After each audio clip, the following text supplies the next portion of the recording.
Viongozi wa upinzani sasa wamekashifu miradi ya uchangishaji fedha inayoendelea wakisema ni ishara ya utepetevu wa serikali. Na wakizungumza katika sehemu mbalimbali, viongozi hao wamesema kuwa sharti serikali iwajibike katika kubuni sera za kulikwamua taifa kutoka lindi la ukosefu wa ajira na gharama ya juu ya maisha. Aidha, wamesema kwamba watahakikisha kwamba wanamuondoa uongozini Rais William Ruto katika uchaguzi mkuu ujao, wakidai ameshindwa kutimiza ahadi alizotoa kwa Wakenya.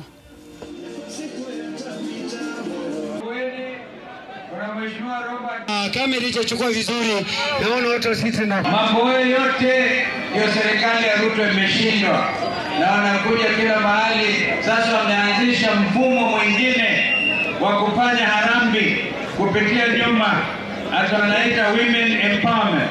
Walisema watasaidia mtu wa chini, lakini leo hii as we speak wameanza kufanya mambo ya harambee. Hatukuchagua kufanya mambo ya harambee.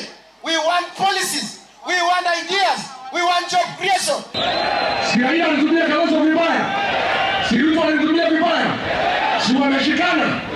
Sasa mimi na Kalonzo tumetumia vibaya, tukishikana tupigane na hali kama sasa.